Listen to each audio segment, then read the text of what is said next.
ಉತ್ತರ ಪ್ರದೇಶದ ಪ್ರಯಾಗ್ರಾಜ್ನಲ್ಲಿ ನಡೆಯುತ್ತಿರುವಂತಹ ಮಹಾಕುಂಭ ಮೇಳಕ್ಕೆ 12ನೇ ದಿನ ವಿಶ್ವದಾದ್ಯಂತ ಭಕ್ತರು ಈ ಕುಂಭಮೇಳಕ್ಕೆ ಆಗಮಿಸ್ತಾ ಇದ್ದಾರೆ.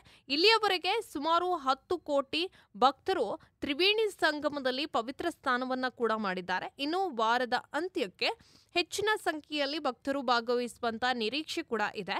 ಹೀಗಾಗಿ ಮಹಾಕುಂಭ ಮೇಳದಲ್ಲಿ ಹೊರಗಿನ ವಾಹನಗಳ ಪ್ರವೇಶವನ್ನ ಕೂಡ ನಿಷೇಧಿಸಲಾಗಿದೆ. ಹೌದು, ದೇಶದಲ್ಲಿ ಮಾತ್ರವಲ್ಲದೆ ವಿದೇಶಗಳಲ್ಲೂ ಕೂಡ ಮಹಾಕುಂಭ ಮೇಳದ ವೀಕ್ಷಣೆ ಆಗ್ತಾ ಇದೆ.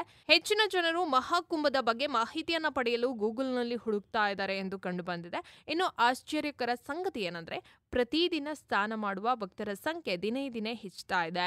ನೀವು ಕೂಡ ಪ್ರಯಾಗ್ರಾಜ್ನ ತ್ರಿವೇಣಿ ಸಂಗಮದಲ್ಲಿ ಸ್ನಾನ ಮಾಡಲು ಹೋಗಲು ಯೋಜನೆ ಏನಾದರೂ ಹಾಕಿದ್ರೆ ಮೊದಲು ಕೆಲವು ಸಂಚಾರ ಮಾರ್ಗಸೂಚಿಗಳನ್ನು ತಿಳಿದುಕೊಳ್ಳಲೇಬೇಕಾಗತ್ತೆ.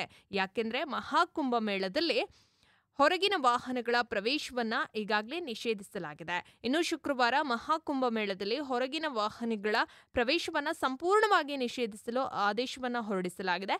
ಈ ಸಂದರ್ಭದಲ್ಲಿ ನೀವು ಸಂಗಮವನ್ನ ತಲುಪಲು ಯೋಜನೆ ಏನಾದರೂ ಇದ್ರೆ ತೊಂದರೆಗಳನ್ನ ಎದುರಿಸಬೇಕಾಗತ್ತೆ.